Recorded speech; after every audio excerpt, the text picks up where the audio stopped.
تو آج ہم ڈیرن ایسمولو اور جیمز رابنسن کی کتاب وائی نیشنز فیل کے پریفیس اور پہلے چیپٹر کے کچھ اہم نکات پر بات کر رہے ہیں۔ جی، بنیادی سوال تو یہ ہے کہ دنیا میں امیر اور غریب ملکوں میں اتنا زیادہ فرق یہ آخر ہے کیوں؟ بالکل، اور کتاب شروع ہی ایک بڑی زبردست مثال سے ہوتی ہے۔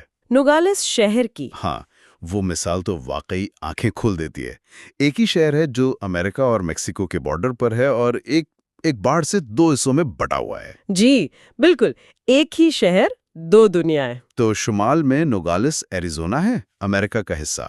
وہاں اوسط آمدنی کوئی $30,000 ہے۔ لوگ صحت مند ہیں، تعلیم ہے، قانون کا راج ہے، سڑکیں، بجلی، پبلک سروسز سب ہیں، جمہوریت ہے۔ اور پھر آپ بس وہ باڑھ پار کرتے ہیں، ہاں، چند قدم، اور آپ نوگالس سونورا میں ہیں، میکسیکو میں۔ وہاں اوسط آمدنی شاید 1/3 ہے، تعلیم کم، صحت کی سہولیات خراب، جرائم زیادہ، انفراسٹرکچر کمزور۔ کہاں سے آیا؟ تو کیا یہ فرق صرف وہ بارڈر ہے، وہ باڑھ؟ دیکھیں، بارڈر خود وجہ نہیں ہے، بارڈر تو صرف نشاندہی کرتا ہے۔ اصل وجہ ہیں وہ مختلف سیاسی اور معاشی ادارے، انسٹیٹیوشنز، جو بارڈر کے دونوں طرف قائم ہیں۔ ادارے، انسٹیٹیوشنز۔ مطلب؟ ہاں، کتاب انہیں دو طرح کا بتاتی ہے۔ ایک ہے انکلوزیو انسٹیٹیوشنز، یعنی سب کو شامل کرنے والے۔ یہ زیادہ سے زیادہ لوگوں کو معاشی موقع دیتے ہیں، پراپرٹی رائٹس محفوظ بناتے ہیں، قانون کی نظر میں برابری دیتے ہیں۔ اچھا۔ دوسری طرف ہے ایکسٹریکٹیو انسٹیٹیوشنز، یعنی استحصال کرنے والے۔ یہ ایسے بنائے جاتے ہیں کہ ایک چھوٹی سی ایلیٹ، ایک چھوٹا سا گروہ، باقی آبادی سے دولت اور وسائل نچوڑ کر خود فائدہ اٹھائے۔ نوگالس کا فرق بنیادی طور پر انہی دو قسم کے اداروں کا فرق ہے۔ ٹھیک ہے، یہ بات تو سمجھ آتی ہے، لیکن یہ ادارے بنے کیسے؟ مطلب ان کی جڑیں کہاں ہیں؟ کیا یہ فرق نو آبادیاتی دور یعنی کلونیل دور سے شروع ہوتا ہے؟ بالکل، کتاب کہتی ہے کہ اس کی جڑیں بہت گہری ہیں، کولونیل لیگیسی میں۔ جب اسپینش نے لاطینی امریکہ جیسے میکسیکو اور پیرو کو کولونائز کیا، ان کا مقصد بالکل واضح تھا: سونا، چاندی، دولت لوٹنا اور وہاں کے مقامی لوگوں سے زبردستی کام لینا۔ اس کے لیے انہوں نے انکومیینڈا جیسے نظام بنائے، جس میں اسپینش آبادکاروں کو مقامی لوگوں پر ایک طرح کا اختیار مل جاتا تھا۔ پھر میٹا تھا، جو اصل میں انکا دور کا جبری مشقت کا نظام تھا۔ انہوں نے اسے اپنے فائدے کے لیے استعمال کیا۔ یہ سارے ایکسٹریکٹیو ادارے تھے، ان کا مقصد صرف اسپینش ایلیٹ کو امیر کرنا تھا، اور عام لوگ غریب ہوتے گئے۔ بالکل، جبکہ انگلش کا تجربہ شمالی امریکہ میں وہ تھوڑا مختلف رہا۔ اچھا، ان کا مقصد تو وہاں بھی وسائل حاصل کرنا ہی ہوگا نا۔ شروع میں تو شاید کوشش وہی تھی۔ جب انگلش نے جیمز ٹاؤن، ورجینیا میں 1607 میں ایک کالونی بنائی تو انہوں نے بھی اسپینش ماڈل کو دیکھا، لیکن وہاں حالات مختلف تھے۔ نہ پیرو جیسا سونا چاندی تھا، نہ میکسیکو جیسی گھنی آبادی جسے آسانی سے قابو کر کے مزدوری کروائی جا سکے۔ تو وہاں کے آبادکاروں کو قابو کرنا مشکل تھا؟ ہاں، ان کے پاس بھاگ جانے کے یا خود اپنی گزر بسر کرنے کے راستے تھے۔ تو ورجینیا کمپنی کو، جو وہاں کالونی چلا رہی تھی، انہیں روکنے اور کام کروانے کے لیے کچھ دینا پڑا۔ کچھ دینا پڑا؟ جیسے کہ؟ انسینٹیوز دینے۔ 1618 میں ہیڈ رائٹ سسٹم آیا، ہر آبادکار کو زمین دی گئی۔ پھر 1619 میں ایک جنرل اسمبلی بنائی گئی، جس سے آبادکاروں کو، کم از کم سفید فام مرد آبادکاروں کو، کچھ سیاسی نمائندگی ملی۔ یہ ایک طرح سے مجبوری میں اٹھایا گیا قدم تھا، لیکن یہ شمالی امریکہ میں زیادہ انکلوسیو اداروں کی طرف پہلا قدم ثابت ہوا۔ بعد میں میری لینڈ اور کیرولائنا میں بھی وہاں کی ایلیٹ نے کوشش کی کہ یورپ جیسا نظام بنائے، لیکن آبادکاروں نے زیادہ حقوق اور زمین حاصل کر لی۔ تو اسی وجہ سے جب امریکہ آزاد ہوا تو اس کے آئین نے، گو کہ اس میں بھی غلامی جیسے بڑے مسائل تھے، لیکن پھر بھی طاقت کو تقسیم کیا، حقوق کو پھیلایا، کم از کم کچھ طبقوں کے لیے۔ جی، لیکن میکسیکو میں آزادی کے بعد کیا ہوا؟ وہاں تو پرانا نظام ہی چلتا رہا۔ میکسیکو کی کہانی مختلف ہے۔ وہاں آزادی کی تحریک میں ایک بڑا عنصر وہ ایلیٹ تھی جو اسپین کی لبرل کارڈس کانسٹیٹیوشن سے اپنے مفادات بچانا چاہتی تھی۔ وہ آئین اسپین میں زیادہ حقوق دے رہا تھا اور ایلیٹ کے اختیارات کم کر رہا تھا۔ اچھا، تو انہوں نے آزادی اس لیے چاہی کہ پرانے مائننگ ایکسٹریکٹیو نظام کو بچا سکیں؟ کافی حد تک یہی ہوا۔ نتیجہ یہ نکلا کہ آزادی کے بعد بھی وہی ایلیٹ قابض رہی اور پرانے طرز کے ایکسٹریکٹو ادارے کسی نہ کسی شکل میں چلتے رہے۔ اس سے کیا ہوا؟ مسلسل سیاسی عدم استحکام۔ آپ دیکھیں، 1824 سے 1867 کے بیچ 52 صدور بدلے، پراپرٹی رائٹس غیر محفوظ رہے اور ملک معاشی طور پر پیچھے رہ گیا۔ اور امریکہ آگے نکلتا گیا۔ جی، امریکہ صنعتی انقلاب سے فائدہ اٹھا رہا تھا، جبکہ میکسیکو عدم استحکام کا شکار تھا۔ اور اس تاریخی فرق کے اثرات کیا وہ آج بھی نظر آتے ہیں؟ بالکل نظر آتے ہیں۔ بینکنگ کی مثال لے لیں۔ 19ویں صدی میں امریکہ میں ہزاروں بینک کھلے۔ مقابلہ تھا عام لوگوں، چھوٹے تاجروں، موجدوں جیسے تھامس ایڈیسن، ان کے لیے بھی قرض لینا ممکن ہوا۔ جبکہ 1910 میں میکسیکو میں صرف کوئی 42 بینک تھے اور ان پر بھی چند ایلیٹ خاندانوں کا کنٹرول تھا۔ وہ صرف اپنے جیسے لوگوں کو یا سیاسی طور پر جڑے ہوئے لوگوں کو مہنگے قرضے دیتے تھے۔ اور اس کی وجہ پھر وہی سیاسی ادارے؟ جی بالکل۔ امریکہ میں سیاستدانوں کو کچھ حد تک ہی صحیح الیکشن کے ذریعے جواب دہ ہونا پڑتا تھا۔ میکسیکو میں پرفیریو دیاز جیسے ڈکٹیٹر تھے جو اپنے دوستوں، اپنے حامیوں کو منوپلیز اور فائدے بانٹ رہے تھے۔ کتاب میں بل گیٹس اور کارلوس سلم کی مثال بھی دی ہے نا؟ ہاں، وہ مثال بھی اسی فرق کو واضح کرتی ہے۔ بل گیٹس نے انوویشن کی، مائکروسافٹ بنایا، لیکن پھر انہیں اینٹی ٹرسٹ کیس کا سامنا بھی کرنا پڑا۔ مطلب قانون حرکت میں آیا کہ کہیں وہ منوپلی تو نہیں بنا رہے۔ صحیح۔ دوسری طرف کارلوس سلم ہے۔ ان کی دولت کا بڑا حصہ میکسیکو کی سرکاری ٹیلی کام کمپنی ٹیلمیکس کی نجکاری اور اس کے بعد بننے والی منوپلی سے آیا، جس میں ان کے سیاسی تعلقات کا بڑا کردار تھا۔ تو مطلب دولت کمانے کے طریقے بھی اداروں پر منحصر ہیں؟ بالکل، ایک جگہ انوویشن پر زور ہے، دوسری جگہ پولیٹیکل کنیکشنز پر۔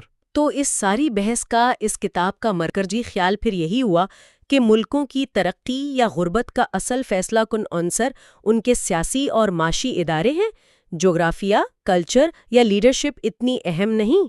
جی، کتاب کا کور آرگیومنٹ یہی ہے۔ معاشی ادارے جیسے پراپرٹی رائٹس، قانون کی حکمرانی، منڈیاں، یہ انسینٹیوز پیدا کرتے ہیں۔ لوگوں کو تعلیم حاصل کرنے، سرمایہ کاری کرنے، نئی چیزیں ایجاد کرنے کی ترغیب ملتی ہے یا نہیں؟ اور سیاسی ادارے؟ اور سیاسی ادارے یہ طے کرتے ہیں کہ ملک میں کس قسم کے معاشی ادارے ہوں گے اور سیاسی طاقت اصل میں کس کے پاس ہوگی۔ اگر سیاسی طاقت چند لوگوں کے ہاتھ میں مرکوز ہو، یعنی ایکسٹریکٹو پولیٹیکل انسٹیٹیوشنز ہوں، تو وہ ایسے معاشی ادارے بنائیں گے جو انہی چند لوگوں کو فائدہ پہنچائیں، یعنی ایکسٹریکٹو اکنامک انسٹیٹیوشنز، بھلے ہی پورا ملک غریب رہ جائے۔ اور یہ ایک چکر بن جاتا ہے۔ ہاں، اور ان اداروں کو بدلنا بہت مشکل ہوتا ہے، کیونکہ جن کے پاس طاقت ہوتی ہے، جو اس ایکسٹریکٹو نظام سے فائدہ اٹھا رہے ہوتے ہیں، وہ کسی بھی تبدیلی کی سخت مخالفت کرتے ہیں۔ وہ اسٹیٹس کو قائم رکھنا چاہتے ہیں۔ اسی کو کتاب پاتھ ڈیپینڈنس کہتی ہے کہ تاریخ ایک راستہ بنا دیتی ہے اور اس راستے سے ہٹنا بہت مشکل ہو جاتا ہے۔ یہ تو بڑی سوچنے پر مجبور کرنے والی بات ہے کہ اگر ادارے ہی سب کچھ ہیں تو پھر جو ملک ان ایکسٹریکٹو اداروں میں پھنسے ہوئے ہیں وہ انہیں بدل کیوں نہیں پاتے؟ کیا وہ بس اپنی تاریخ کے قیدی ہیں؟ یا اس چکر کو توڑنا کیا یہ ممکن ہے؟ اچھا، پچھلی بار ہم نے دنیا میں عدم مساوات کے تاریخی پس منظر پہ بات کی تھی۔ جی، آج ہم کتاب کے دوسرے باب پر آ رہے ہیں، وہ نظریات جو کام نہیں کرتے یا تھیوریز دیٹ ڈونٹ ورک۔ بالکل۔ اس میں وہ عام ایکسپلینیشنز ہیں جو امیری غریبی کی تقسیم سمجھانے کی کوشش کرتی ہیں، لیکن مصنفین کہتے ہیں کہ یہ ناکام رہتی ہیں۔ ہاں، پوری طرح وضاحت نہیں کر پاتی۔ اور یہ تو ہے کہ دنیا میں دولت کی تقسیم میں ایک واضح پیٹرن نظر آتا ہے۔ مغربی یورپ، نارتھ امریکہ، آسٹریلیا امیر، جی، اور سب سہارا افریقہ غریب۔ اور یہ فرق خاص طور پر انڈسٹریل ریولوشن کے بعد گہرا ہوا ہے اور کافی عرصے سے ہے بھی۔ لاطینی امریکہ، مڈل ایسٹ میں بھی اپنے مسائل ہیں۔ سوال وہی کہ ایسا کیوں ہے؟ تو سب سے پہلے ایک بہت کامن تھیوری ہے جغرافیہ کی، جغرافی ہائپوتھیسس۔ ہاں، کیا گرم موسم، بیماریاں، زمین کی کوالٹی، یہ سب غربت کی وجہیں ہیں؟ جیسے مونٹیسکیو نے کہا، گرمی سست بناتی ہے۔ یا آج کل جیفری سیکس جیسے لوگ کہتے ہیں کہ ملیریا خراب زمین پیداوار کم کرتی ہے۔ صحیح۔ لیکن یہ نظریہ کئی جگہ فٹ نہیں بیٹھتا۔ جیسے نوگالس شہر ہے امریکہ میکسیکو بارڈر پر، آدھا امریکہ میں آدھا میکسیکو میں۔ اچھا، اب جغرافیہ، موسم سب کچھ ایک جیسا ہے، لیکن بارڈر کے ایک طرف زمین آسمان کا فرق۔ بالکل، اور نارتھ اور ساؤتھ کوریا کو دیکھ لیں، ایک ہی جزیرہ نما، ایک ہی جغرافیہ، لیکن حالات بالکل مختلف۔ تاریخ بھی یہی بتاتی ہے، ہمیشہ سے گرم علاقے غریب نہیں تھے۔ کولمبس کے وقت تو امریکہ کے گرم علاقوں جیسے میکسیکو، پیرو، وہاں ایسٹیکس اور انکاز کی ترقی یافتہ سویلائزیشنز تھیں۔ اور ٹھنڈے علاقے جو آج کا یو ایس اور کینیڈا ہیں، وہ نسبتاً پیچھے تھے، پتھر کے زمانے جیسی ٹیکنالوجی تھی۔ بعد میں صورتحال بالکل الٹ گئی۔ تو جغرافیہ قسمت نہیں ہے؟ نہیں لگتا، اور بیماریاں بھی اکثر غربت کا نتیجہ زیادہ ہوتی ہیں، وجہ کم، اور زرعی پیداوار کے مسائل بھی زمین کی ملکیت حکومتی پالیسیوں سے زیادہ جڑے ہوتے ہیں۔ اچھا، جیرڈ ڈائمنڈ کا نظریہ بھی تو جغرافیہ سے ہی جڑا ہے نا، کہ پودوں، جانوروں کی دستیابی نے فرق ڈالا؟ ہاں، وہ قدیم دور کی ہزاروں سال پہلے کی عدم مساوات تو شاید سمجھا سکتا ہے، لیکن آج کی نہیں؟ آج کی نہیں۔ دیکھیں، اسپین والوں کے پاس بہتر ٹیکنالوجی تھی جب وہ امریکہ آئے۔ ٹھیک۔ لیکن آج پیرو اور میکسیکو اسپین سے اتنے زیادہ غریب کیوں ہیں؟ ٹیکنالوجی تو وہاں بھی پہنچ گئی ہے۔ صحیح بات ہے۔ اور براعظموں کی شیپ، جیسے یوریشیا کا ایسٹ ویسٹ ہونا، یہ بھی آج یورپ کے اندر مثلاً یوکے بمقابلہ مالڈووا یا افریقہ کے پیچھے رہ جانے کی مکمل وضاحت نہیں کرتا۔ ٹھیک ہے، تو اگر جغرافیہ پوری کہانی نہیں تو پھر کلچر، ثقافت؟ دوسرا بڑا نظریہ، کلچر ہائپوتھیسس، کہ مذہب جیسے میکس ویبر کا پروٹیسٹنٹ ایتھک یا کام کی اخلاقیات، سماجی اختار، یہ چیزیں امیری غریبی لاتی ہیں؟ اکثر لوگ یہ سوچتے ہیں افریقی یا لاطینی امریکی کلچر شاید ترقی میں رکاوٹ ہے۔ دیکھیں، ثقافتی عوامل جیسے بھروسہ، تعاون، یہ اہم ضرور ہیں، اس میں کوئی شک نہیں، لیکن یہ اکثر خود انسٹیٹیوشنز کا، یعنی اداروں کا نتیجہ ہوتے ہیں، بنیادی وجہ نہیں۔ اچھا، وہی نوگالیز یا کوریا والی مثال، سرحد کے پار ثقافت میں اتنا بڑا فرق تو نہیں ہے جو اتنے بڑے معاشی فرق کی وجہ بن سکے۔ وہ فرق بعد میں پیدا ہوتا ہے، اداروں کی وجہ سے۔ تو یہ انسٹیٹیوشنز کا نتیجہ ہیں، وجہ نہیں؟ جی، افریقہ میں کانگو کی مثال لیں، وہاں جب مغربی ٹیکنالوجی آئی تو بندوقیں فوراً اپنا لی۔ کس لیے؟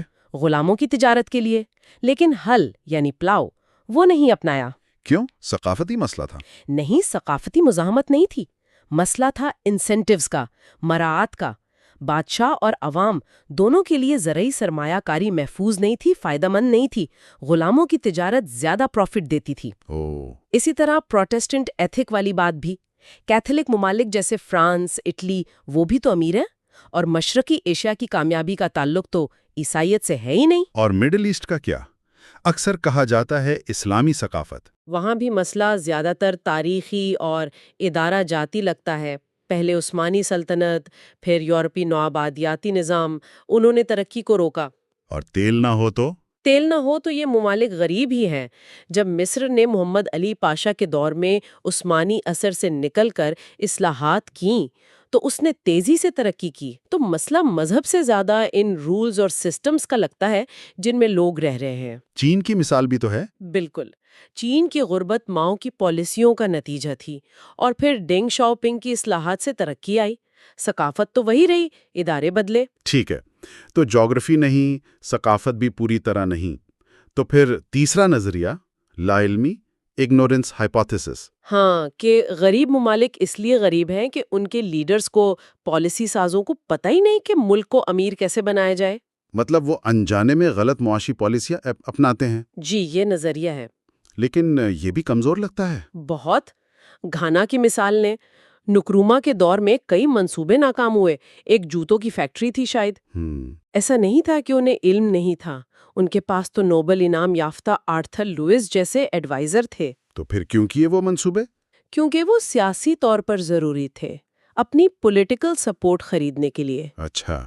اکثر رہنماؤں کو پتا ہوتا ہے کہ معاشی طور پر کیا بہتر ہے، لیکن وہ پالیسیاں اپناتے ہیں جو سیاسی طور پر ان کے لیے فائدہ مند ہوں، چاہے عوام کا نقصان ہو۔ گھانا کے بعد والے وزیر اعظم بوسیا؟ جی، بوسیا نے IMF کے کہنے پر کرنسی ڈی ویلیو کی، معاشی طور پر شاید ٹھیک قدم تھا، لیکن سیاسی طور پر بہت مہنگا پڑا، ان کا تختہ الٹ گیا۔ تو لا علمی بھی اصل وجہ نہیں لگتی؟ تو اگر جغرافی، ثقافت، لا علمی یہ سب پوری تصویر نہیں دکھا رہے ہیں تو مصنفین کے مطابق اصل وجہ کیا ہے؟ مصنفین کا جو مین پوائنٹ ہے وہ ہے سیاسی اور معاشی ادارے، پولیٹیکل اینڈ اکنامک انسٹیٹیوشنز۔ یعنی معاشرے کے وہ قوانین، ضابطے، طور طریقے۔ بالکل، جو لوگوں کے لیے انسینٹیوز پیدا کرتے ہیں کہ محنت کرنا، کاروبار کرنا، نئی چیزیں ایجاد کرنا، سرمایہ کاری کرنا، یہ سب فائدہ مند ہے یا نہیں، محفوظ ہے یا نہیں۔ اور غریب ممالک اس لیے غریب ہیں کہ وہاں کے طاقتور طبقے جو اقتدار میں ہیں وہ اکثر جان بوجھ کر ایسے ادارے اور پالیسیاں قائم رکھتے ہیں جو انہیں فائدہ دیں، ان کی طاقت برقرار رکھیں، بھلے ہی ملک مجموعی طور پر غریب رہے۔ تو یہ غلطی سے نہیں ہوتا؟ مصنفین کے مطابق یہ لا علمی یا غلطی نہیں، بلکہ اکثر ارادے کا، مطلب ڈیلیبریٹ ڈیسیژنز کا نتیجہ ہوتا ہے۔ تو بات یہاں آ کر رکتی ہے کہ شاید اصل کھیل جغرافیہ یا ثقافت کا اتنا نہیں ہے جتنا طاقت کا، سیاست کا اور ان رولز آف دی گیم کا ہے جو کسی معاشرے کے ادارے بناتے ہیں۔ بالکل، اور پھر یہ سوال بہت اہم ہو جاتا ہے کہ اگر غربت پیدا کرنے والے یہ فیصلے اور ادارے جان بوجھ کر قائم رکھے جاتے ہیں تو پھر انہیں بدلنا کتنا مشکل ہوگا۔ خاص طور پر جب وہ لوگ جو طاقت میں ہیں وہ تبدیلی نہیں چاہتے ہوں گے۔ جی، یہ ایک بہت بڑا چیلنج ہے۔ اچھا، تو پچھلے حصوں میں ہم نے مختلف چیزوں پر بات کی تھی، اب دیکھتے ہیں چیپٹر 3 کو۔ یہ خوشحالی اور بدحالی بنتی کیسے ہے، the making of prosperity and poverty, اور اس کی شروعات ہوتی ہے 30th پیرالل کی کہانی سے۔ جی بالکل، یہ کوریا والی کہانی بہت اہم ہے۔ ہاں، 1945 میں کوریا جاپان سے آزاد تو ہوا، مگر فوراً ہی 30th پیرالل پر نارتھ اور ساؤتھ میں بٹ گیا۔ نارتھ چلا گیا روس کے اثر میں اور ساؤتھ امریکہ کے۔ صحیح۔ پھر 1950 کی جنگ نے دو بھائیوں کو الگ کر دیا، ہوانگ پیونگ وان اور اس کا بھائی۔ ایک ساؤتھ میں فارماسسٹ بنا، دوسرا ڈاکٹر تھا جو نارتھ چلا گیا، یا شاید اسے لے جایا گیا۔ اور 50 سال بعد جب وہ ملے تو ان کی زندگیوں میں زمین آسمان کا فرق تھا۔ ساؤتھ والے بھائی کے پاس گاڑی تھی، نارتھ والے کے پاس مطلب فون تک نہیں تھا۔ یہ تو بہت بڑا فرق ہے۔ اور وہ پیسے بھی نہیں لے سکتا تھا کیونکہ حکومت لے لیتی، یہاں تک کہ جو کوٹ پہنا تھا وہ بھی حکومت سے ادھار لیا ہوا تھا۔ بہت سہما ہوا، کمزور لگ رہا تھا۔ بالکل، اور آج دیکھیں تو ساؤتھ کوریا کا لیونگ سٹینڈرڈ پرتگال یا اسپین جیسا ہے، جبکہ نارتھ کوریا کا وہ افریقہ کے کچھ غریب ملکوں جیسا ہے، ساؤتھ سے 10 گنا کم۔ 10 گنا؟ جی، ہو۔ اور صحت کا حال تو اور بھی برا ہے، اوسط عمر ساؤتھ سے 10 سال کم ہے۔ رات کی سیٹلائٹ امیجز دیکھیں تو نارتھ کوریا اندھیرے میں ڈوبا لگتا ہے، ساؤتھ پورا روشنیوں سے جگمگا رہا ہوتا ہے۔ اور یہ فرق ہمیشہ سے نہیں تھا؟ تو 1945 کے بعد کیا بدلا؟ ظاہر ہے لوگ تو وہی تھے، جگہ وہی تھی۔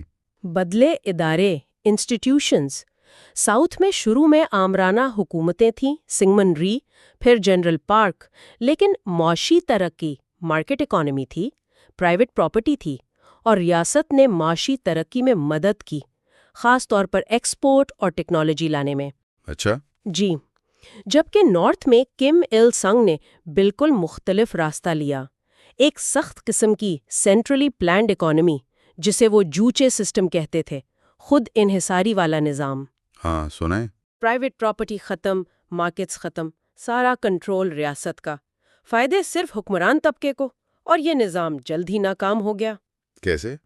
زراعت تباہ ہو گئی، قحط آئے، صنعتیں بیٹھ گئیں۔ لیکن نظام کی خرابی کے باوجود کم il سنگ یا اس کے جانشینوں نے اصلاحات نہیں کیں، کیونکہ ان کے اپنے مفاد اسی ایکسٹریکٹیو نظام میں تھے۔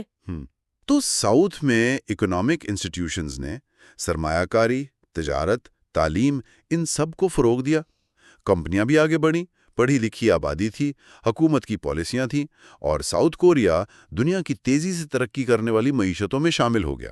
تو اصل کہانی انسٹیٹیوشنز کی ہے، ثقافت یا جغرافیہ کی نہیں۔ بالکل، یہی فرق ہے ایکسٹریکٹیو اور انکلوزیو اکانومک انسٹیٹیوشنز کا۔ انسٹیٹیوشنز یعنی وہ رولز جو معیشت کو چلاتے ہیں اور لوگوں کو انسینٹیوز دیتے ہیں۔ نارتھ کوریا کا نوجوان، اس کے سامنے غربت ہے، پابندیاں ہیں، سرکاری پروپیگنڈا والی تعلیم ہے۔ ہاں، جبکہ ساؤتھ کوریا کا نوجوان اچھی تعلیم، مواقع اور یہ امید رکھتا ہے کہ محنت کرے گا تو کچھ بنے گا۔ تو یہ انکلوزیو اکنامک انسٹیٹیوشنز جیسے ساؤتھ کوریا یا یو ایس میں یہ کیا کرتے ہیں؟ مطلب عوام کو موقع دیتے ہیں معاشی سرگرمیوں کا؟ جی، ان میں سیکیور پرائیویٹ پراپرٹی ہوتی ہے، یعنی لوگوں کی اپنی چیزوں کا تحفظ، اور یہ صرف ایلیٹ کے لیے نہیں، سب کے لیے۔ قانون کا نظام غیر جانبدار ہوتا ہے اور پبلک سروسز ملتی ہیں تاکہ سب کو برابر موقع ملے۔ تو ریاست کا کردار یہاں اہم ہے، قانون نافذ کرنا، پراپرٹی کی حفاظت، انفراسٹرکچر دینا۔ بہت اہم۔ اس کے بغیر انکلوسیو انسٹیٹیوشنز کام نہیں کر سکتے۔ دوسری طرف ہے ایکسٹریکٹیو اکنامک انسٹیٹیوشنز، جیسے نارتھ کوریا یا وہ کولونیل لیٹن امریکہ میں متا اور ان کو میانڈا والے نظام۔ بالکل، یہ ایسے بنائے جاتے ہیں کہ دولت اور آمدنی معاشرے کے ایک طبقے سے نکال کر دوسرے یعنی ایلیٹ کو فائدہ پہنچائیں۔ ان میں پراپرٹی رائٹس یا تو ہوتے نہیں یا محفوظ نہیں ہوتے، لوگوں سے زبردستی کام لیا جاتا ہے، قانون بھی امتیازی ہوتا ہے۔ اور انکلوسیو انسٹیٹیوشنز یہ ٹیکنالوجی اور تعلیم کو بھی آگے بڑھاتے ہیں، یہ خوشحالی کے انجن کہلاتے ہیں۔ ہاں، نئی ٹیکنالوجی، انوویشن، ان کے لیے ایسے ادارے چاہیے جو پرائیویٹ پراپرٹی کو تحفظ دیں، کانٹریکٹس کا احترام ہو، نئے کاروباروں کو موقع ملے۔ اسی لیے ایڈیسن امریکہ میں پیدا ہوا، سیمسنگ اور ہیونڈا جنوبی کوریا میں، میکسیکو یا شمالی کوریا میں نہیں۔ صحیح۔ اور ٹیکنالوجی کے لیے تعلیم یافتہ لوگ چاہیے۔ آج کل تو جدت لانے والے اور اسے استعمال کرنے والے دونوں کا پڑھا لکھا ہونا ضروری ہے۔ انکلوسیو انسٹیٹیوشنز تعلیم کے مواقع دیتے ہیں، ورنہ غریب ملکوں میں کتنے ہی پوٹینشیل جینیسز ضائع ہو جاتے ہوں گے صرف تعلیم اور موقع نہ ملنے کی وجہ سے۔ بالکل۔ لیکن یہ معاشی ادارے بناتا کون ہے؟ یہ تو سیاست طے کرتی ہے نا، پالیٹکس، یعنی وہ پروسیس جس سے معاشرہ اپنے قانون چنتا ہے۔ جی، انکلوسیو ادارے ملک کے لیے اچھے ہو سکتے ہیں، لیکن کچھ گروہ جیسے نارتھ کورین کمیونسٹ پارٹی وہ ایکسٹریکٹیو اکنامک انسٹیٹیوشن سے زیادہ فائدہ اٹھاتے ہیں۔ تو اصل لڑائی سیاسی طاقت کی ہوتی ہے کہ کون سے ادارے بنیں گے۔ تو پھر پولیٹیکل انسٹیٹیوشنز کا کردار آتا ہے، یعنی وہ ادارے جو طے کرتے ہیں کہ حکومت کیسے چلے گی، اختیارات کس کے پاس ہوں گے۔ ہاں، ایک ہوتے ہیں ایبسولوٹسٹ پولیٹیکل انسٹیٹیوشنز، جہاں طاقت ایک فرد یا چھوٹے گروہ کے پاس ہوتی ہے بغیر کسی روک ٹوک کے، جیسے نارتھ کوریا۔ یہ عام طور پر ایکسٹریکٹیو اکنامک انسٹیٹیوشنز بناتے ہیں۔ اور دوسرے ہیں پلورلسٹک پولیٹیکل انسٹیٹیوشنز۔ یہاں طاقت زیادہ لوگوں میں بٹی ہوتی ہے اور اس پر چیکس اینڈ بیلنسز ہوتے ہیں۔ یہ انکلوسیو اکنامک انسٹیٹیوشنز کو فروغ دیتے ہیں۔ لیکن صرف پلورلزم کافی نہیں۔ کتاب میں صومالیہ کی مثال ہے، جہاں طاقت تو بٹی ہوئی ہے مگر کوئی مرکزی اتھارٹی نہیں ہے، نتیجہ کیوس۔ صحیح کہا، ریاست کا سینٹرلائزڈ ہونا بھی ضروری ہے، یعنی قانون نافذ کرنے کی طاقت ہو۔ تو انکلوسیو پولیٹیکل انسٹیٹیوشنز وہ ہیں جو سینٹرلائزڈ بھی ہوں اور پلورلسٹک بھی۔ اچھا، تو یہ ایک دوسرے کو سپورٹ کرتے ہیں، ایکسٹریکٹیو سیاسی اور معاشی ادارے مل کر ایک وشیس سرکل بناتے ہیں۔ بالکل، سیاسی طاقت سے معاشی وسائل ملتے ہیں جو پھر سیاسی طاقت کو مضبوط کرتے ہیں۔ اسی طرح انکلوسیو ادارے مل کر ایک ورچوئس سرکل، ایک اچھا چکر بناتے ہیں۔ تو پھر سوال یہ ہے کہ ہر کوئی خوشحالی کیوں نہیں چنتا؟ موبوٹو جیسا ڈکٹیٹر کانگو کو امیر بنا کر خود کیوں زیادہ امیر نہیں ہو گیا؟ یہ ایک بہت اہم سوال ہے۔ وجہ ہے کریٹو ڈسٹرکشن، شمپٹر کا نظریہ۔ تخلیقی تخریب۔ جی، معاشی ترقی اور نئی ٹیکنالوجی پرانے نظام، پرانی صنعتیں، پرانے ہنر، ان سب کو ختم کر دیتی ہے۔ اس سے جن لوگوں کو معاشی نقصان ہوتا ہے یا جن کی سیاسی طاقت کم ہوتی ہے، وہ ترقی کی راہ میں رکاوٹ بنتے ہیں۔ اچھا، جیسے انڈسٹریل ریولوشن کے وقت یورپ میں زمیندار طبقہ یا وہ ہاتھ سے کام کرنے والے کاریگر لڈائٹس، انہوں نے مخالفت کی تھی۔ بالکل، کیونکہ ان کے معاشی اور سیاسی مفادات خطرے میں تھے۔ جہاں یہ طبقہ زیادہ طاقتور تھے، جیسے آسٹریا ہنگری یا روس میں، وہاں صنعتی ترقی رک گئی۔ انگلینڈ میں ان کی مخالفت کمزور تھی تو وہاں ترقی ہوئی۔ تو طاقتور گروہ اکثر ترقی نہیں چاہتے کیونکہ اس سے ان کی طاقت کم ہو سکتی ہے۔ ہاں، ترقی تبھی ہوتی ہے جب ہارنے والے اسے روک نہ پائیں۔ اسی طرح عامر حکمران سیاسی اداروں کو پلورلسٹک نہیں بننے دینا چاہتے کیونکہ اس سے ان کی اپنی طاقت کم ہوتی ہے۔ کانگو کی مثال تو پھر بہت واضح ہے۔ 15ویں صدی سے وہاں ایکسٹریکٹیو انسٹیٹیوشنز تھے۔ بادشاہ، ایلیٹ، وہ ٹیکس اور غلامی سے دولت بناتے تھے۔ لوگوں کے پاس سرمایہ کاری کا کوئی انسینٹیو ہی نہیں تھا کیونکہ جو کماتے وہ چھن جاتا۔ اور سیاسی ادارے مکمل ایبسولوٹسٹ تھے۔ پھر یورپی آئے، کنگ لیوپولڈ سیکنڈ، انہوں نے اس ایکسٹریکشن کو اور بڑھا دیا۔ آزادی کے بعد موبوتو نے بھی وہی کیا۔ ایکسٹریکٹیو ادارے، کمزور مرکزی ریاست۔ لیکن کیا ایکسٹریکٹیو انسٹیٹیوشنز کے تحت کچھ ترقی ممکن ہی نہیں؟ ممکن ہے لیکن محدود۔ دو طریقے ہیں۔ ایک تو یہ کہ ایلیٹ خود وسائل کو ایسی پیداواری سرگرمیوں میں لگائیں جن پر ان کا کنٹرول ہو، جیسے کیریبین میں گنے کے باغات تھے یا سوویت یونین کی شروع کی صنعتی ترقی۔ ٹھیک ہے۔ دوسرا طریقہ یہ ہے کہ ایکسٹریکٹیو پولیٹیکل انسٹیٹیوشنز کچھ حد تک انکلوسیو اکنامک انسٹیٹیوشنز کی اجازت دے دیں اگر ایلیٹ خود کو محفوظ سمجھے، جیسے ساؤتھ کوریا میں جنرل پارک کے دور میں ہوا یا آج چین میں کچھ حد تک ہو رہا ہے۔ ان دونوں صورتوں میں پولیٹیکل سینٹرلائزیشن ضروری ہے، یعنی ریاست کا کنٹرول۔ جی، وہ کلیدی حیثیت رکھتی ہے، لیکن مسئلہ یہ ہے کہ ایکسٹریکٹیو انسٹیٹیوشنز کے تحت ہونے والی ترقی پائیدار نہیں ہوتی۔ کیوں؟ کیونکہ اس میں کریٹیو ڈسٹرکشن اور جدت کی کمی ہوتی ہے۔ سوویت یونین کی مثال سامنے ہے۔ وہ نظام اندرونی لڑائیوں کی وجہ سے کمزور اور غیر مستحکم بھی ہوتے ہیں، اور اگر انکلوسیو اکنامک انسٹیٹیوشنز ہوں بھی تو طاقتور ایکسٹریکٹیو پولیٹیکل انسٹیٹیوشنز آخرکار انہیں کمزور کر کے ترقی روک سکتے ہیں۔ یہ ایک مسلسل کشمکش چلتی رہتی ہے۔ پچھلی گفتگو میں ہم نے پہلے کچھ ابواب دیکھے تھے۔ آج ہم باب 6 ڈرفٹنگ اپارٹ پر بات کر رہے ہیں۔ اب اس میں ہم یہ دیکھیں گے کہ وینس، جو کبھی شاید دنیا کا امیر ترین شہر تھا، وہ کیسے آہستہ آہستہ اپنی وہ چمک کھو بیٹھا اور ایک میوزیم جیسا بن گیا۔ جی ہاں، اور وینس کی یہ کہانی بڑی آپ کہہ لیں سبق آموز ہے۔ اس سے یہ سمجھ آتا ہے کہ معاشی اور سیاسی ادارے یعنی اکنامک اینڈ پولیٹیکل انسٹیٹیوشنز کسی جگہ کے عروج اور زوال میں کتنا اہم رول پلے کرتے ہیں۔ صحیح۔ اور یہ بھی کہ ترقی کا سفر ہمیشہ سیدھا نہیں ہوتا، اوپر نیچے ہوتا رہتا ہے۔ تو وینس کا عروج وہ تو واقعی کمال تھا۔ مڈل ایجز میں تجارت، خاص طور پہ وہ جو مشرق سے مسالے اور دوسری چیزیں آتی تھیں، اس نے اسے بے تحاشا امیر بنا دیا۔ بالکل۔ اور اس کی بنیاد تھی انکلوسیو اکنامک انسٹیٹیوشنز، مطلب ایسے ادارے جہاں زیادہ لوگ حصہ لے سکیں، اور کچھ حد تک پولیٹیکل انسٹیٹیوشنز بھی انکلوسیو تھے۔ آبادی اتنی بڑی کہ سن 1330 تک تو وہ پیرس جتنا بڑا ہو گیا تھا۔ جی، پیرس جتنا۔ اور اس ترقی میں نا ایک بڑی وجہ تھی کمینڈا۔ یہ ایک خاص قسم کا کانٹریکٹ تھا۔ اچھا، کس طرح کا؟ یوں سمجھیں کہ ایک جوائنٹ سٹاک کمپنی جیسی چیز تھی۔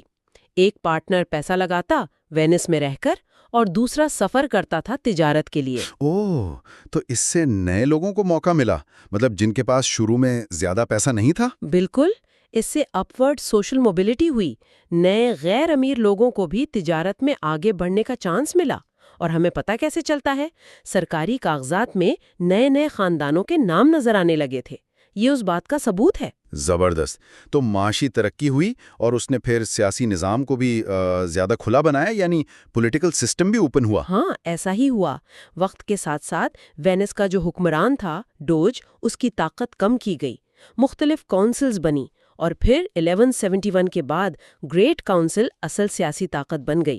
اور اہم بات یہ تھی کہ شروع میں اس کونسل میں نئے کامیاب لوگ بھی آ سکتے تھے، صرف پرانے ایرسٹوکریٹس یعنی ایرسٹوکریٹس ہی نہیں۔ اچھا۔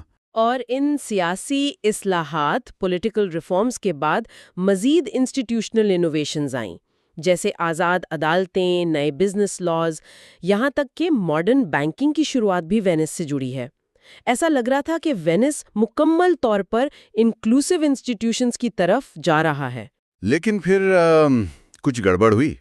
ظاہر ہے، جب نئے لوگ کومینڈا سے امیر ہو رہے تھے تو جو پرانی اشرافیہ تھی، اسٹیبلشڈ ایلیٹس، ان کو تو مسئلہ ہوا ہوگا نا؟ بالکل، یہی وہ ٹینشن تھی، وہ کشمکش۔ پرانی اشرافیہ کو لگا کہ ان کے منافع اور ان کی سیاسی طاقت کو خطرہ ہے، تو انہوں نے کوشش کی کہ یہ سسٹم نئے لوگوں کے لیے بند کر دیا جائے۔ کیسے کیا انہوں نے؟ 1286 سے کوششیں شروع ہوئیں، پھر 1297 میں لا سراتا یعنی دی کلوزر نافذ کیا گیا۔ اس سے گریٹ کاؤنسل میں باہر والوں کا داخلہ مؤثر طریقے سے بند ہو گیا۔ وہ ایک موروثی ادارہ بن گیا، ہیریڈیٹری ایرسٹوکریسی۔ اور 1315 میں ایک لیبرو دورو یعنی سونے کی کتاب بنی، جس میں بس انہی خاندانوں کے نام تھے جو کونسل کا حصہ بن سکتے تھے۔ بس دروازے بند۔ کمینڈا جو وینس کی دولت کا ایک بڑا ذریعہ تھا، اس پر پابندیاں لگ گئیں۔ ریاست نے تجارت کو نیشنلائز کرنا شروع کر دیا، اپنے کنٹرول میں لے لیا اور ٹیکس بھی بڑھا دیے۔ تجارت کرنا اب صرف اشرافیہ کے لیے ہی ممکن رہا یا آسان رہا؟ تو بس وہیں سے وینس کا زوال شروع ہو گیا۔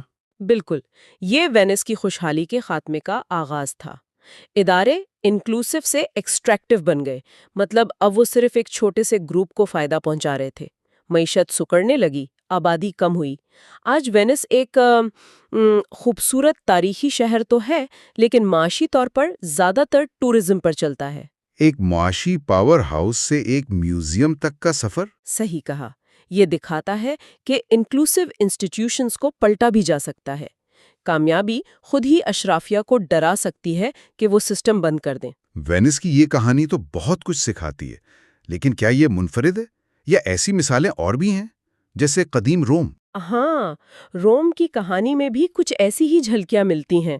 روم کی بھی جو ابتدائی کامیابی تھی، وہ اپنے زمانے کے حساب سے کچھ نہ کچھ انکلوسیو اداروں پر مبنی تھی۔ جمہوریہ کے دور میں، ریپبلک میں، یعنی 510 بی سی سے 49 بی سی تک؟ جی، اس دور میں منتخب میجسٹریٹس تھے، اختیارات کی کچھ تقسیم تھی، چیکس اینڈ بیلنسز تھے، اور عام لوگوں کی نمائندگی کے لیے پلیبینین اسمبلی بھی تھی۔ اور معیشت کیسی تھی؟ تجارت بڑھی۔ اس کا ثبوت وہ جو بحیرہ روم میں جہازوں کے ملبے ملے ہیں نا، ان کی تعداد سے اندازہ ہوتا ہے۔ اور تو اور گرین لینڈ کی برف میں سیسے کی آلودگی ملی ہے، جو رومن مائننگ کی طرف اشارہ کرتی ہے۔ لیکن آپ نے کہا کچھ نہ کچھ انکلوسیو، مطلب پوری طرح نہیں تھے؟ نہیں، بالکل نہیں۔ غلامی، سلیوری بہت زیادہ تھی، اور سینٹ جو تھا اس پر امیر زمیندار طبقے کا، سینیٹوریل کلاس کا قبضہ تھا۔ زمین کی تقسیم بہت غیر مساوی تھی۔ اسی وجہ سے تنازعات بھی ہوئے، جیسے وہ ٹائبیریس گریکس والا واقعہ۔ اس نے زمین کی اصلاحات، لینڈ ریفارم کی کوشش کی تو اسے قتل کر دیا گیا۔ یہی کشمکش آخر کار جمہوریہ کے زوال کا سبب بنی۔ اور پھر آگے جولیس سیزر اور آگسٹس، اور جمہوریہ بن گئی سلطنت، ایمپائر۔ جی، اور اس تبدیلی نے سیاسی اداروں کو بہت زیادہ ایکسٹریکٹیو بنا دیا۔ شہنشاہ کی طاقت لامحدود ہو گئی، پلیبین اسمبلی ختم ہو گئی، فوج کا کردار بدل گیا، عام شہریوں کے حقوق بہت کم ہو گئے۔ اور اس کے معاشی نتائج کیا نکلے؟ بہت برے۔ طاقت جب ایک جگہ جمع ہو گئی تو خانہ جنگیاں، سول وارز عام ہو گئیں۔ پراپرٹی رائٹس محفوظ نہیں رہے۔ زراعت میں کوئی جدت، کوئی انوویشن نہیں آئی، کیونکہ زیادہ تر کام غلام یا نیم غلام کسان کرتے تھے، جنہیں کالونی کہتے تھے۔ ان کے پاس کوئی انسینٹیو ہی نہیں تھا کچھ بہتر کرنے کا۔ ٹیکنالوجی بھی رک گئی۔ ہاں، ٹیکنالوجی میں جمود آ گیا۔ کچھ کہانیاں ہیں کہ جیسے اٹوٹ شیشہ یا کوئی ایسی مشین جس سے بھاری ستون آسانی سے منتقل ہو سکیں، ایسی ایجادات کو شہنشاہوں نے خود دبایا۔ انہیں ڈر تھا کریٹو ڈسٹرکشن کا۔ کریٹو ڈسٹرکشن یعنی نئی چیز آئے گی تو پرانے طریقے اور روزگار ختم ہوں گے۔ بالکل، انہیں استحکام زیادہ عزیز تھا۔ تو تجارت کم ہوئی، جیسا کہ بعد کے شپ ریک ڈیٹا سے پتہ چلتا ہے۔ کون کنی کم ہوئی، جیسا کہ آئس کور ڈیٹا بتاتا ہے۔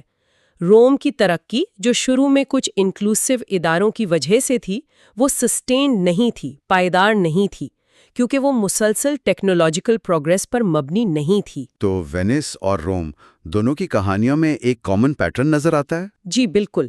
شروع میں کچھ نہ کچھ شمولیت، انکلوسیوٹی، جس سے خوشحالی آئی، پھر اشرافیہ کا قبضہ، ایلیٹ کیپچر یا اختیارات کی تقسیم کے بغیر مرکزیت، سینٹرلائزیشن۔ اس سے ادارے ایکسٹریکٹیو بنے اور زوال آیا۔ لیکن روم کے زوال کا ایک آپ نے کہا غیر متوقع نتیجہ نکلا مغربی یورپ میں۔ ہاں وہ ایک الگ کہانی ہے۔ رومن امپائر کے خاتمے سے مغربی یورپ میں کوئی ایک مضبوط مرکزی طاقت نہیں رہی۔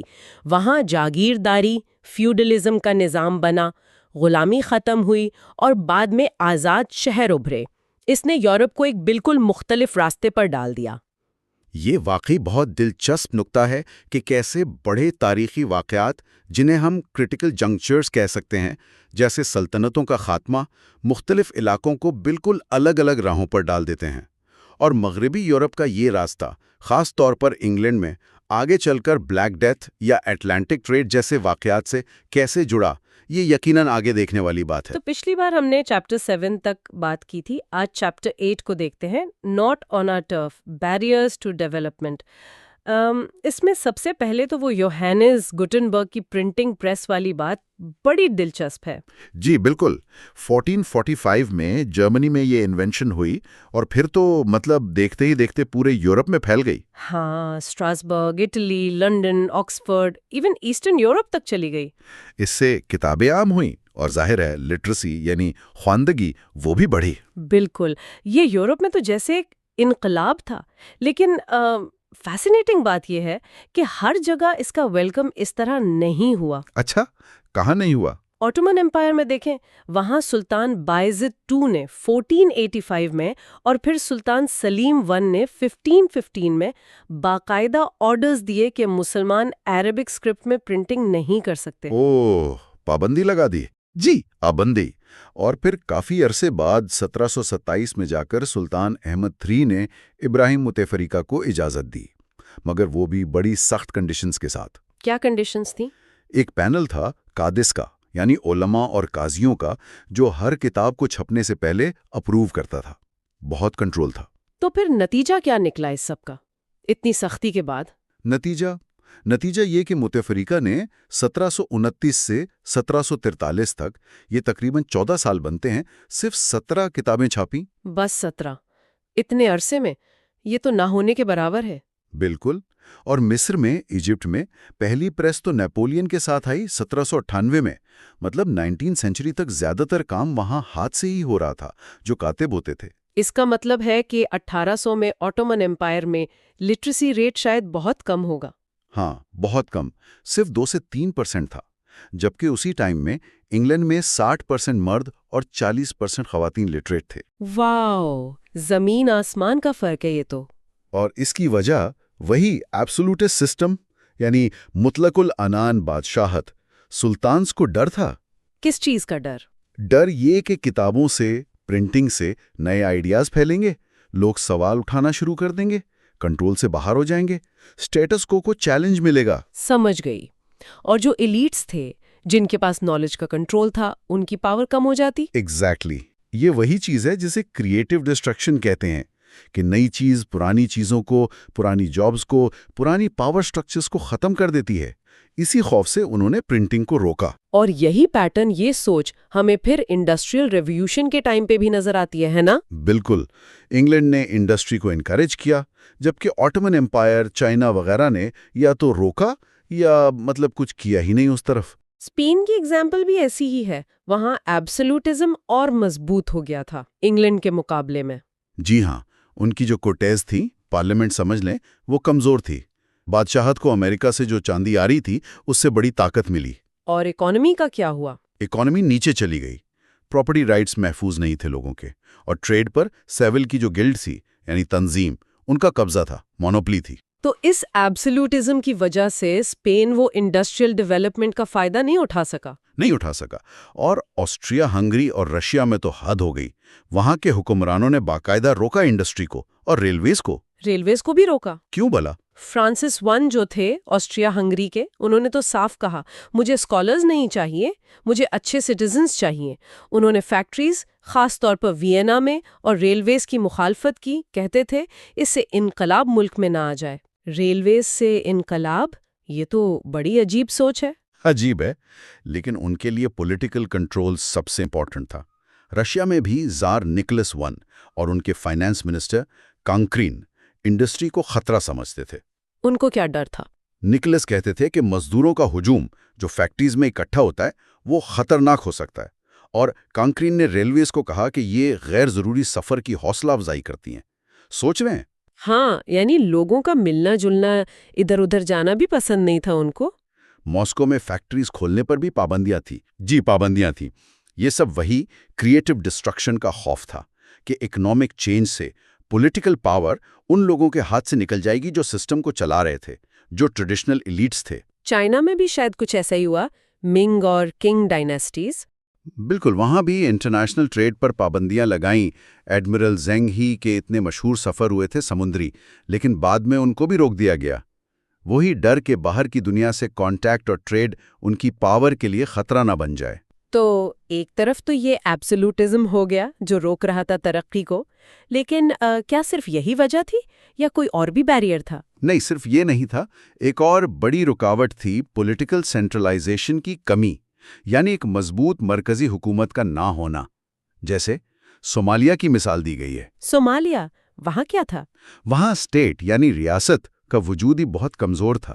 کوئی سینٹرل اتھارٹی نہیں تھی جو قانون نافذ کر سکے، پراپرٹی رائٹس کو پروٹیکٹ کر سکے.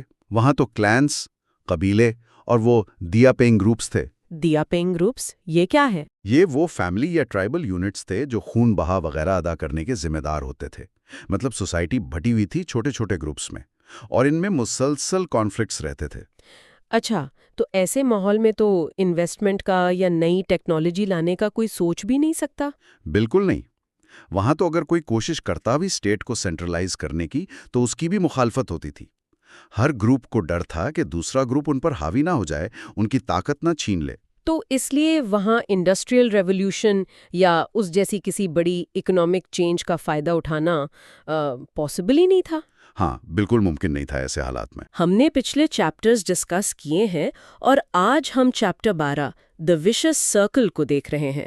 مطلب یہ وہ منفی چکر ہے جہاں ایکسٹریکٹیو ادارے یعنی استحصالی نظام خود کو مضبوط کرتے رہتے ہیں. ہاں، اور اس سلسلے میں پہلی مثال سیئرا لیون کی دی گئی ہے. وہاں برٹش کولونیل رول تھا اور ایک ہٹ ٹیکس ریبیلین بھی ہوئی تھی 1898 میں، جھونپڑیوں پر ٹیکس کے خلاف. اچھا، تو انگریزوں نے اس بغاوت کے بعد کنٹرول کے لیے فری ٹاؤن سے اندرونی علاقوں تک ریلوے لائن بنائی، خاص کر مینڈے لینڈ میں. بالکل، شروع میں تو مقصد کنٹرول ہی تھا کہ فوج وغیرہ جلدی پہنچ سکے، لیکن بعد میں پھر اس کے معاشی مقصد بھی سامنے آ گئے. کافی، کوکو اور خاص طور پر ہیرے، ان کی ٹرانسپورٹ کے لیے. لیکن مجھے یہ بات عجیب لگی کہ 1967 میں جب سیاکا سٹیونز پاور میں آئے، وہ شمالی قبائل کے اے پی سی کے لیڈر تھے اور ان کے مقابل ایس ایل پی پی کے مینڈے لوگ تھے. ہاں، وہ سیاسی مقابلات تھی وہاں. تو سٹیونز نے آتے ہی یہ ریلوے لائن اکھڑوا دی. مطلب کیوں؟ اکانومی کے لیے تو ضروری ہوگی نا. صحیح پوچھ رہی ہیں آپ. سٹیونز نے یہ اس لیے کیا کیونکہ یہ لائن اس کے سیاسی دشمنوں یعنی ایس ایل پی اور مینڈے لوگوں کے علاقوں سے گزرتی تھی، انہیں فائدہ دیتی تھی. اس کے لیے اپنا پولیٹیکل کنٹرول زیادہ امپورٹنٹ تھا ملک کی معاشی بہتری سے. اوہ، تو مطلب ترقی جائے بھاڑ میں، بس اپنی پاور قائم رہے. کچھ ایسا ہی. اور یہ کوئی نئی بات نہیں. رشیا میں زار نکولس آئی کو بھی یہی ڈر تھا کہ ریلوے لائن انقلاب لے آئے گی. یہی تو ایکسٹریکٹیو انسٹیٹیوشنز کی نشانی ہے، پولیٹیکل کنٹرول کے لیے اکنامک پروگرس کو قربان کر دینا. تو سٹیونز نے صرف ریلوے نہیں اکھاڑی، اس نے انگریزوں کے کچھ اور نظام بھی استعمال کیے اپنے فائدے کے لیے، جیسے وہ مارکیٹنگ بورڈز. بالکل، انگریزوں نے یہ بورڈز بنائے تھے کہنے کو تو قیمتوں میں اسٹیبلٹی لانے کے لیے، لیکن اصل میں یہ کسانوں سے پیسہ نچوڑنے کا ایک طریقہ تھا. انہیں مارکیٹ پرائس سے بہت کم قیمت دیتے تھے. اور سٹیونز نے اس کو اور زیادہ ایکسپلائٹ کیا. بہت زیادہ. کبھی کبھی تو کسان کو اس کی فصل کی قیمت کا صرف 10% ملتا تھا، باقی سب اسٹیٹ یعنی سٹیونز اور اس کے لوگ لے جاتے تھے. اور وہ انگریزوں کا انڈائریکٹ رول والا سسٹم جس میں وہ مقامی سرداروں، پیراماؤنٹ چیز کے ذریعے حکومت کرتے تھے. ہاں، اس کو بھی انگریزوں نے اپنے حساب سے توڑا مروڑا تھا. موجودہ سرداروں کو استعمال کیا، لیکن سسٹم کو موروثی بنا دیا، ہیریڈیٹری بنا دیا کچھ خاص رولنگ ہاؤسز کے لیے، اور ان سرداروں کو پہلے سے کم جواب دہ بنا دیا عوام کے سامنے. تو سٹیونز نے آزادی کے بعد اس کو ختم نہیں کیا؟ نہیں، اس نے اس سسٹم کو برقرار رکھا اور اپنے پولیٹیکل اپوننٹس کو کنٹرول کرنے کے لیے استعمال کیا، انہی سرداروں کے ذریعے. اس کا ایک اور نقصان یہ ہوتا ہے کہ لوگوں کو زمین کی ملکیت کا یقین نہیں رہتا، تو وہ لمبے عرصے کے انویسٹمنٹ جیسے کھیتی باڑی میں بہتری لانا اس سے کتراتے ہیں۔ اچھا، اب ہیروں کی بات کرتے ہیں۔ وہاں کے ہیرے تو ایلوویل تھے نا، مطلب زمین کے قریب عام لوگ بھی نکال سکتے تھے، ڈیموکریٹک ڈائمنڈز۔ ہاں، ٹھیک کہا آپ نے، لیکن برٹش نے اس پر بھی ڈی بیئرز کمپنی کو مونوپولی دے دی تھی۔ سٹیونز نے 1970s میں اس کو نیشنلائز کیا، لیکن وہ نام کی نیشنلائزیشن تھی۔ اصل میں کنٹرول اپنے اور اپنے ساتھیوں کے ہاتھ میں لے لیا، پرائیویٹ فائدے کے لیے۔ اس کا مقابلہ آسٹریلیا کے گولڈ رش سے کیا گیا ہے، جہاں سسٹم زیادہ انکلوسیو تھا۔ بالکل، آسٹریلیا میں عام لوگوں کو بھی مائننگ کا حق ملا تھا، جس سے وہاں زیادہ بہتر ادارے بنے۔ سیئرا لیون میں تو بس برٹش نے ایکسٹریکٹیو ادارے بنائے اور سٹیونز نے ان کو نہ صرف اپنایا بلکہ اور مضبوط کیا۔ پاور میں رہنے کے لیے اس نے ریگولر فوج کو کمزور کر کے اپنے پیراملٹری یونٹس بنائے، ISU اور SSD۔ ہاں، انٹرنل سیکیورٹی یونٹ، جسے لوگ مذاق میں آئی شوڈ یو کہتے تھے، اور اسٹیٹ سیکیورٹی ڈویژن یعنی سیاکا سٹیونزز ڈاگز، بہت بدنام تھے یہ یونٹس۔ تو سیئرا لیون ایک کلیئر مثال ہے اس وشس سرکل کی۔ انگریز گئے، نئے لوگ آئے، لیکن نظام وہی رہا بلکہ اور برا ہو گیا۔ یہ تو ہوئی سیئرا لیون کی بات، لیکن کیا ہوتا ہے جب حکمران طبقہ ایلیٹ بدلتی ہی نہیں، صدیوں تک وہی لوگ رہتے ہیں؟ گواٹےمالا اس کی مثال ہے شاید۔ بہت اچھی مثال ہے۔ گواٹےمالا میں جو اسپینش فاتحین کنکسٹڈورز 16ویں صدی میں آئے تھے، انہی کی اولادیں آج تک وہاں کی ایلیٹ ہیں۔ دیلیون کارپیو، کاسٹیلو سینابالدی، یہ نام صدیوں پرانے ہیں۔ اور وہاں بھی ایکسٹریکٹیو انسٹیٹیوشنز کی شکل بدلتی رہی، لیکن اصل مقصد وہی رہا۔ بالکل، پہلے انکومیندہ سسٹم تھا جہاں اسپینش کو مقامی لوگوں کی لیبر مفت ملتی تھی، پھر وہ ختم ہوا تو ریپارٹیمنٹو اور مانڈامنٹو آ گئے۔ یہ بھی فورس لیبر کی ہی شکلیں تھیں وقتی طور پر۔ پھر کونسولادو دے کومرسیو بنا، جس نے تجارت پر ایلیٹ کی منوپلی قائم کر دی۔ اور یہ لوگ نئی بندرگاہوں یا سڑکوں کی بھی مخالفت کرتے تھے۔ ہاں، کیونکہ اس سے ان کی منوپلی ٹوٹ سکتی تھی، کمپٹیشن آ سکتا تھا۔ پھر 1877 میں ایک تتھا کتھت لبرل انقلاب آیا۔ لبرل، لیکن وہ لبرل نہیں تھا۔ نام کا لبرل تھا، پاور اسی ایلیٹ کے پاس رہی۔ انہوں نے بس اکانومی کو کافی کی پیداوار کے لیے ری آرگنائز کر دیا، اور اس کے لیے انہوں نے زبردستی لوگوں کی زمینیں چھینی، کمیونل لینڈز کو پرائیویٹائز کیا۔ اور لیبر، کافی کے لیے مزدور کہاں سے آئے؟ اس کے لیے انہوں نے جبری مزدوری کو اور سخت کر دیا۔ ڈکری 1779 نام کا قانون، پھر لبریٹا سسٹم، جس میں مزدوروں کو پاس بک رکھنی پڑتی تھی، اور ویگرنسی لاز، یعنی اگر کوئی آوارہ پایا گیا تو اسے زبردستی پلانٹیشنز پر کام کرنا پڑتا تھا۔ مطلب ایلیٹ صدیوں سے اپنے فائدے کے لیے نظام کو مینیپولیٹ کرتی رہی ہے۔ یہ ایلیٹ کنٹرول کی بات US ساؤتھ کی یاد دلا رہی ہے۔ سول وار سے پہلے وہاں بھی پلانٹر ایلیٹ تھی، غلامی تھی۔ ہاں، وہ بھی ایک کلاسک ایکسٹریکٹیو سسٹم تھا۔ اکانومی نارتھ کے مقابلے میں سٹیگننٹ تھی، انوویشن کم تھی۔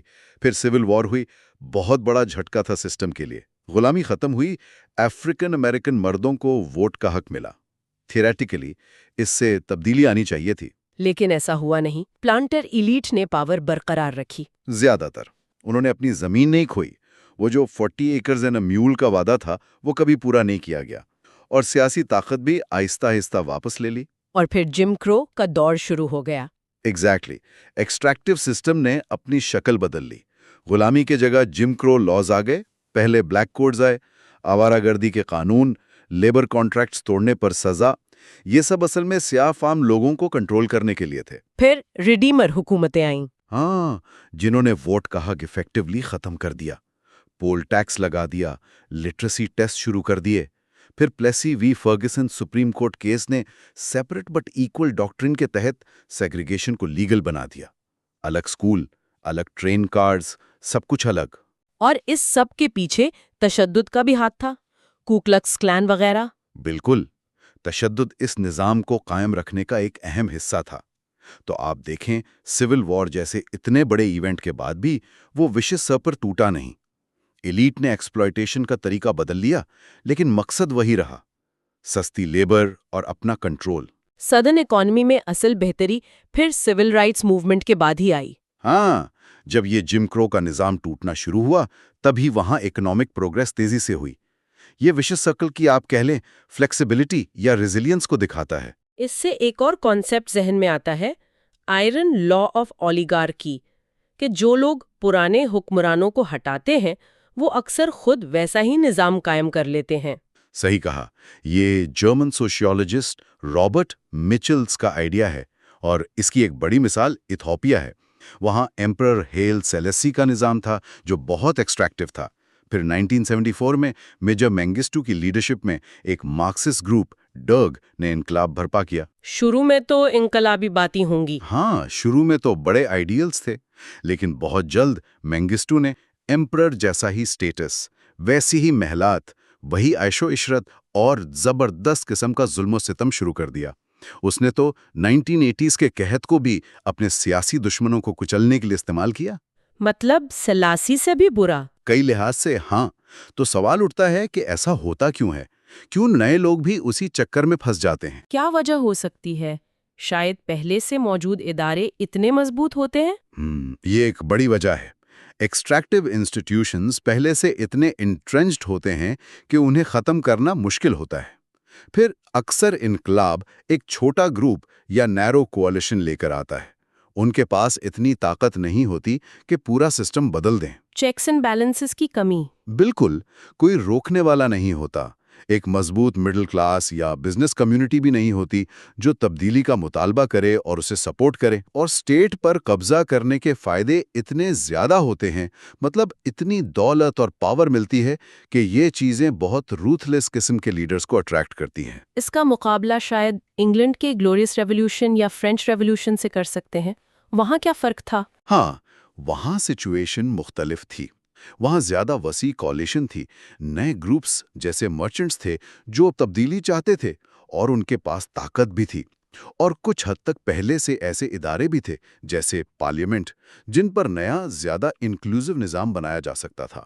تو بنیادی طور پر ایکسٹریکٹیو پولیٹیکل انسٹیٹیوشنز یعنی وہ سیاسی نظام جو پاور چند ہاتھوں میں رکھتے ہیں، وہ جنم دیتے ہیں ایکسٹریکٹیو اکانومک انسٹیٹیوشنز کو، یعنی ایسے معاشی نظام جو ایلیٹ کے لیے دولت بناتے ہیں عوام کی قیمت پر۔ اور پھر یہ معاشی ادارے واپس سیاسی طاقت کو مضبوط کرتے ہیں۔ بالکل، یہ ایک سائیکل ہے، ایک وشس سرکل۔ ہم نے اس کی الگ الگ شکلیں دیکھی ہیں۔ کہیں ایلیٹ صدیوں تک وہی رہتی ہے، جیسے گواٹیمالا یا یو ایس ساؤتھ میں سول وار سے پہلے اور بعد میں جم کرو کے ذریعے۔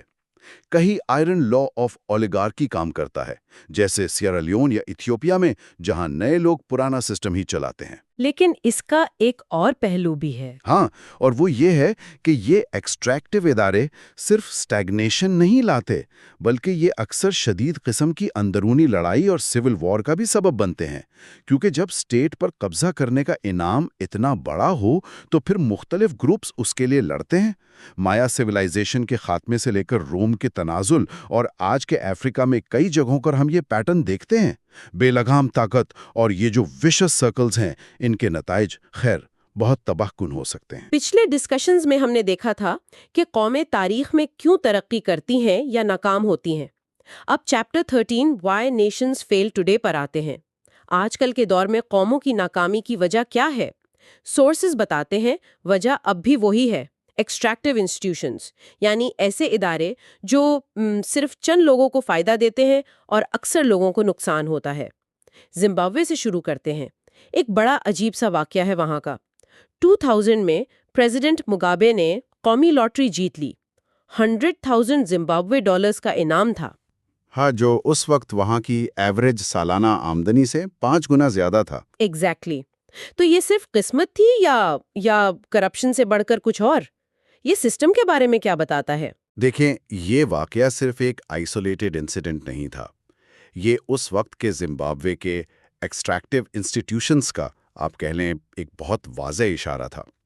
مطلب اس سے پتہ چلتا ہے کہ پاور کتنی زیادہ کانسنٹریٹڈ تھی اور اداروں کو ایلیٹ اپنے ذاتی فائدے کے لیے کس حد تک استعمال کر رہی تھی، اور اس کے نتائج ملک کے لیے بہت تباہ کن تھی۔ آپ دیکھیں، 1980 میں آزادی ملی، اس وقت سے 2008 تک زمبابوے کی پر کیپٹا انکم وہ تقریباً آدھی رہ گئی۔ آدھی؟ واو! ہیلتھ سسٹم بالکل کولیپس کر گیا، کولیرا جیسی بیماریاں پھیل گئیں، بے روزگاری 94% تک پہنچ گئی تھی 94%؟ جی، اور یہ سب انہی ایکسٹریکٹیو اداروں کا نتیجہ تھا۔ پہلے کولونیل دور میں وائٹس نے بنائے تھے، پھر آزادی کے بعد مگابے اور ان کی زانو پی ایف پارٹی کی ایلیٹ نے انہیں اپنے کنٹرول میں لے لیا۔ وہ آئرن لا آف اولیگارکی والی بات ہے نا، کہ پاور ہمیشہ چند لوگوں کے پاس جمع ہو جاتی ہے۔ اچھا۔ اور جب ان کی پولیٹیکل پاور کو چیلنج ملنا شروع ہوا، جیسے ایم ڈی سی پارٹی سامنے آئی، تو انہوں نے کیا کیا؟ زمینیں چھیننا شروع کی اور پھر بے تحاشا نوٹ چھاپ دیا۔ ہاں، وہ ہائپر انفلیشن والی کہانی۔ بالکل، اس سے اکانومی مزید تباہ ہو گئی۔ تو یہ تو زمبابوے تھا جہاں اداروں کا غلط استعمال ہو رہا تھا، لیکن سیارا لیون میں تو سورسز کے مطابق سٹیٹ ہی جیسے غائب ہو گئی تھی۔ 1991 میں RUF ریولوشنری یونائٹڈ فرنٹ نے حملہ کیا، کہتے تھے کرپشن ختم کرنے آئے ہیں۔ ہاں، لیکن جلدی وہ خود ظلم و ستم، قتل و غارت اور بچوں کو زبردستی فوج میں بھرتی کرنے لگے۔ وہ چلڈرنز کروسیڈ جسے کہتے ہیں۔ تو سٹیٹ اتنی کمزور کیوں تھی کہ انہیں روک ہی نہیں سکی؟ یہاں تک کہ ریڈیو ٹی وی ٹرانسمیشن بھی بند ہو گئے تھے وہاں کے۔ یہ بالکل سٹیٹ فیلئر کی ایک ٹیکسٹ بک مثال ہے۔ جب سٹیٹ اپنے بنیادی کام جیسے قانون نافذ کرنا، سیکیورٹی دینا یا بیسک سروسز دینا ہی بند کر دے۔ سیرا لیون میں یہ سٹیٹ کی کمزوری یہ ساکا سٹیونز اور ان کی APC پارٹی کے لمبے ایکسٹریکٹیو رول کا نتیجہ تھی۔ انہوں نے سٹیٹ کے اداروں کو بالکل کھوکھلا کر دیا تھا۔ اچھا۔ تو جب سٹیٹ کمزور ہوتی ہے تو پھر RUF جیسے گروپس کو ان کو پنپنے کا موقع مل جاتا ہے۔ اور پھر جیسا کہ سورسز میں ہے، سیرا لیون میں حکومت اور RUF دونوں طرف سے لوگوں پر ظلم ہوا۔ انہیں ڈائمنڈ مائنز میں غلاموں کی طرح کام کروایا گیا۔ اوہ۔ سٹیٹ فیلئر کا مطلب صرف لالسنس نہیں ہوتا، اس کا مطلب ہے کہ اکنامک ایکٹیویٹی کے لیے جو بنیادی ماحول چاہیے وہ بھی ختم ہو جاتا ہے۔ اور ایسا ہی پیٹرن ہمیں دوسرے ملکوں میں بھی نظر آتا ہے، انگولا، کانگو، صومالیہ، جہاں ایکسٹریکٹیو اداروں نے کانفلکٹ کو ہوا دی اور سٹیٹ کو ناکام بنا دیا۔ لیکن چیلنجز تو وہاں بھی ہیں۔ کولمبیا کی بات کریں، وہاں سٹیٹ پوری طرح کولیپس نہیں ہوئی، لیکن ملک کے بڑے حصوں پر حکومت کا کنٹرول شاید نہ ہونے کے برابر ہے۔ صحیح کہا آپ نے۔ پیراملٹری گروپس جیسے AUC وہ سیاست اور اکانومی پر اثر انداز ہوتے ہیں، پولیٹیشن سے مل کر کام کرتے ہیں، عام لوگوں سے وکونا یعنی پروٹیکشن منی لیتے ہیں۔ بالکل، کولمبیا میں مسئلہ سٹیٹ سینٹرلائزیشن کی کمی کا ہے، مطلب سٹیٹ کی جو رٹ ہے وہ کمزور ہے، تو پھر نان سٹیٹ ایکٹرز کو ان کو وائلنس اور ایکسٹریکشن کا کھلا میدان مل جاتا ہے۔ ارجنٹینا کی مثال تھوڑی سی الگ ہے۔ وہاں 2001 میں ایل کوریلیٹو ہوا۔ حکومت نے لوگوں کے بینک میں جو ڈالر اکاؤنٹس تھے، ہاں، میں نے پڑھا تھا اس بارے میں۔ ان کو زبردستی بہت کم ایکسچینج ریٹ پر پیسوں میں کنورٹ کر دیا۔ لوگوں کی برسوں کی سیونگز ایک جھٹکے میں ختم ہو گئی۔ یا اللہ! تو اس سے یہ پتہ چلتا ہے کہ الیکشنز ہونے کے باوجود پراپرٹی رائٹس محفوظ نہیں ہیں وہاں۔ بالکل، اگر پولیٹیکل انسٹیٹیوشنز ایکسٹریکٹیو ہوں تو پراپرٹی رائٹس کی کوئی گارنٹی نہیں۔ وہاں پیرونسٹ پارٹی جیسی پولیٹیکل مشینز ہیں، وہ ووٹ خرید کر، پیٹرنیج دے کر، مطلب اپنے سپورٹرز کو نواز کر پاور میں رہتی ہیں۔ تو اس وجہ سے اکنامک پالیسیز بھی ایسی بنتی ہیں جو صرف ان کے وفاداروں کو فائدہ دیں، سب کے لیے برابر موقع یا لیول پلینگ فیلڈ نہیں بنتا۔ اور یہ پیٹرن صرف افریقہ یا لیٹن امریکہ تک ہی نہیں ہے نا، سورسز میں تو نارتھ کوریا کا بھی ذکر ہے۔ کرنسی ریفارم، $40 کی لمٹ لگا دی۔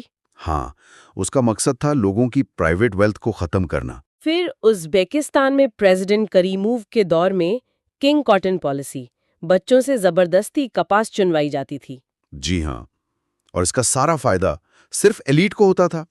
ایجپٹ میں بھی ایسی ہی کہانی ہے، پرائیویٹائزیشن کے نام پر اسٹیٹ کے ایسٹس، ویلز کہلائے جانے والے پولیٹیکلی کنیکٹڈ لوگوں کو، احمد ایز، سوارس فیملی جیسے لوگ، ہاں، ان کو کوڑیوں کے دام دے دیے گئے۔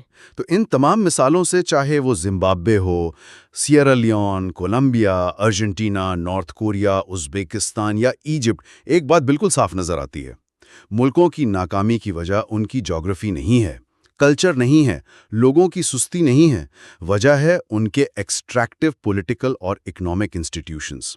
صحیح۔ ہر جگہ ایلیٹ نے اپنے فائدے کے لیے ایسے نظام، ایسے سسٹمز بنائے ہیں جو ان کی پاور اور دولت کو محفوظ رکھیں، بھلے ہی اس سے ملک اور عوام کا کتنا ہی نقصان کیوں نہ ہو۔ اور یہ ایکسٹریکٹیو پولیٹیکل ادارے ہی ہیں جو پھر ایکسٹریکٹیو اکنامک اداروں کو جنم دیتے ہیں، انہیں سپورٹ کرتے ہیں، ایک وشس سرکل بن جاتا ہے ہے نا؟ بالکل، خراب پولیٹیکل ادارے خراب اکانومک اداروں کو تقویت دیتے ہیں اور وہ مل کر پولیٹیکل پاور کو چند ہاتھوں میں قائم رکھتے ہیں۔ اور یہی وجہ ہے کہ یہ ایلیٹس اکثر انوویشن کو، کریٹو ڈسٹرکشن کو، یعنی نئی ٹیکنالوجی، نئے بزنس ماڈلز جو پرانے طریقوں کو تبدیل کرتے ہیں ان کو روکتے ہیں۔ کیونکہ اس سے ان کی اپنی پوزیشن کو خطرہ ہوتا ہے۔ ایگزیکٹلی، ان کی پاور کو خطرہ ہوتا ہے۔ تو اس طرح کے ایکسٹریکٹیو اداروں کے انڈر اگر تھوڑی بہت اکنامک گروتھ ہو بھی جائے، وہ پائیدار نہیں ہوتی، سسٹینیبل نہیں ہوتی۔ اور اکثر اس کا انجام کیا ہوتا ہے؟ معاشی بحران، پولیٹیکل انسٹیبلٹی، کانفلکٹ یا پھر اسٹیٹ فیلئر۔ اور یہ ادارے یہ ہسٹوریکل پروسیسز سے بنتے ہیں، جیسے کلونیلزم یا سوویت لیگیسی۔ ہاں، اور یہ پھر بہت مضبوطی سے قائم رہتے ہیں، انہیں تبدیل کرنا بہت مشکل ہوتا ہے۔